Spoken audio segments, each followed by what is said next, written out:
விவசாயி, mechanic, engineer, இப்படி அப்பாக்கள் யாரா இருந்தாலும் அவங்க கனவெல்லாம் அவங்க பசங்களுக்கு ஒரு best college. AAA college of engineering and technology, Sivakasi. Counselling code 4680.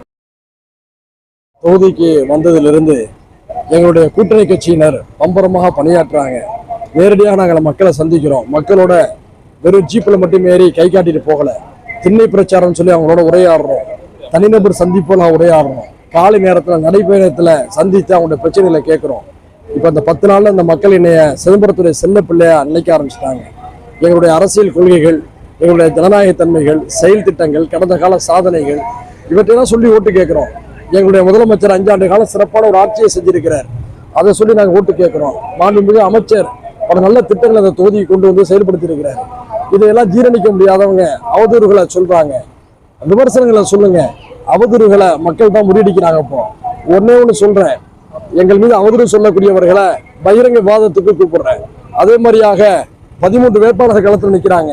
எங்களுக்கு 2ஆம் இடத்துல இருக்கக்கூடியவர்னா அதிமுக வேட்பாளர் சகோதரர் பாண்டியன், அவரோட நாங்கள் 1-1 விவாதத்துக்கு வர்றோம்.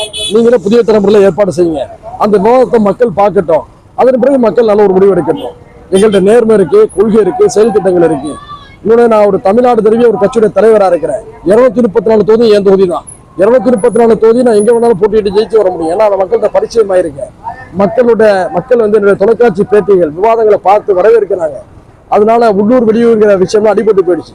அப்படி பார்த்தோம்னா குஜராத்தில் பிறந்த நரேந்திர மோடி உத்தரப்பிரதேச மாநிலம் வாரணாசியில போட்டியிட்டு ஜெயிச்சிருக்காரு. அதுக்கு என்ன சொல்ல வரீங்க?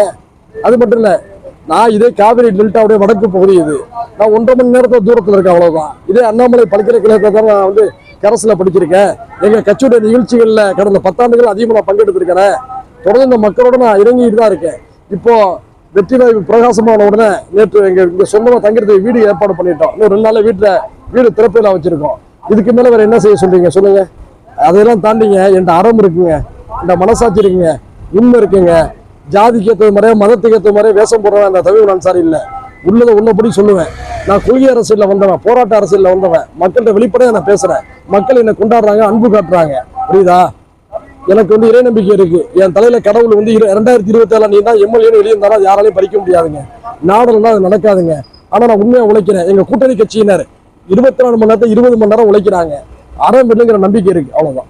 விவசாயி, மெக்கானிக், இன்ஜினியர், இப்படி அப்பாக்கள் யாரா இருந்தாலும் அவங்க கனவெல்லாம் அவங்க பசங்களுக்கு ஒரு best college. AAA college of engineering and technology, Sivakasi. Counselling code 4680.